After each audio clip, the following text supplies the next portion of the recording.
Wake up and conquer your day with a fighting spirit. Making daily motivation a part of our morning routine can help us establish a consistent habit, and consistency is key to long-term personal development.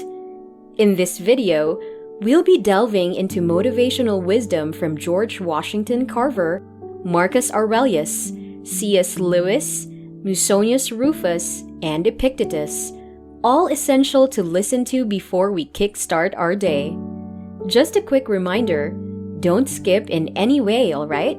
If you're watching, you're here with us pondering a daily dose of motivation and inspiration amidst life's ups and downs, so make sure not to miss a thing.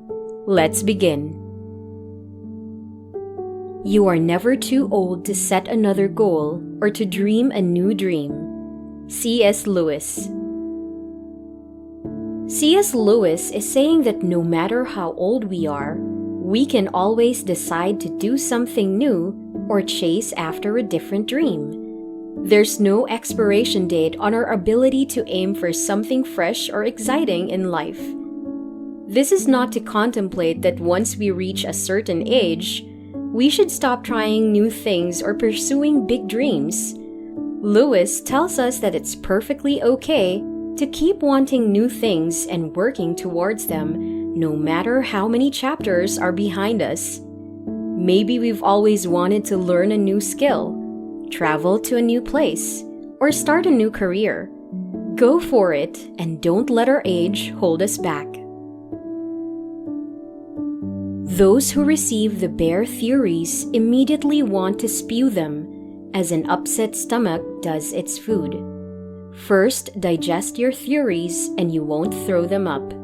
Otherwise, they will be raw, spoiled, and not nourishing. After you've digested them, show us the changes in your recent choices.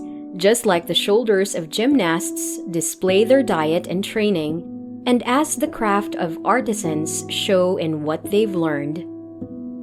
Epictetus. When we hastily learn philosophical theories and then immediately try to impress others with what we've learned, it's like having an upset stomach that can't properly digest food and ends up throwing it up. In this analogy, the theories are like food, and trying to show them off without understanding and internalizing them first is like throwing up half-digested ideas. Epictetus advises us to thoroughly understand and digest these philosophical theories before attempting to share them with others. Let us be reminded that our actions and choices should be the tangible evidence of our philosophical understanding. How far you go in life depends on your being tender with the young, compassionate with the aged, sympathetic with the striving, and tolerant of the weak and strong, because someday in your life, you will have been all of these. George Washington Carver. This is about how we treat people in life.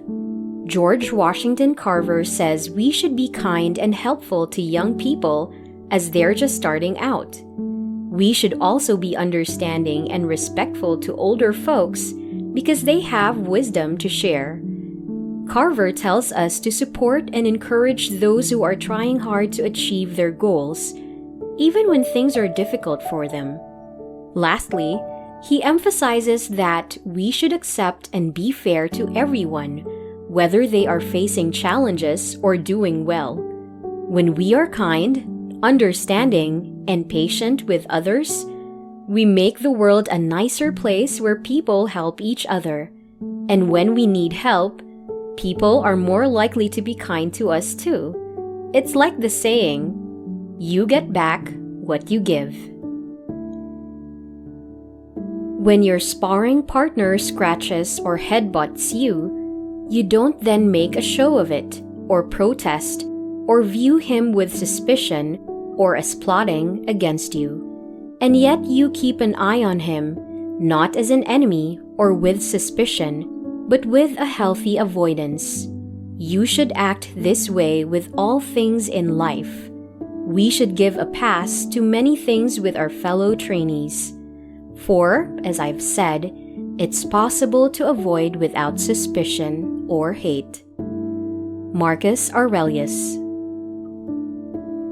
Marcus Aurelius is telling us that when someone does something that bothers us or makes us upset, we shouldn't make a big deal out of it, get angry, take revenge, or ponder badly about them. Instead, we should stay calm and try to understand, like when we're sparring with a partner. If we see each day and situation as practice, not a big competition, it helps. We won't see every mistake, whether it's ours or someone else's, as a huge problem. We'll be kind, not just to others, but to ourselves too. See it as a learning opportunity for us both. This way, we can avoid fights and get along better with others and also make the world a better place. For philosophy doesn't consist in outward display, but in taking heed to what is needed and being mindful of it. Musonius Rufus. Philosophy isn't about how we look or what we wear. It's about how we behave and act. Like how a monk dresses in robes, a priest wears a collar, or a banker dons a fancy suit with a briefcase. They all have distinct appearances that indicate their roles. However, a Stoic, someone who adheres to a specific philosophical mindset, doesn't have a particular uniform or look. What sets a Stoic apart isn't their appearance, it's their character and conduct. They don't conform to stereotypes or outward displays. Instead, we concentrate on what's genuinely important and necessary in life. We prioritize values like wisdom, courage, justice, and self-control. So you can't spot a Stoic in a crowd based on how they dress or appear. You recognize them by their actions and how they lead their lives. And that ends our daily motivation for today. Keep in mind that every morning is our chance to shine and take on the day ahead. So make sure to start your day wisely. With that, this is Powerful Quote, and see you again in our next video.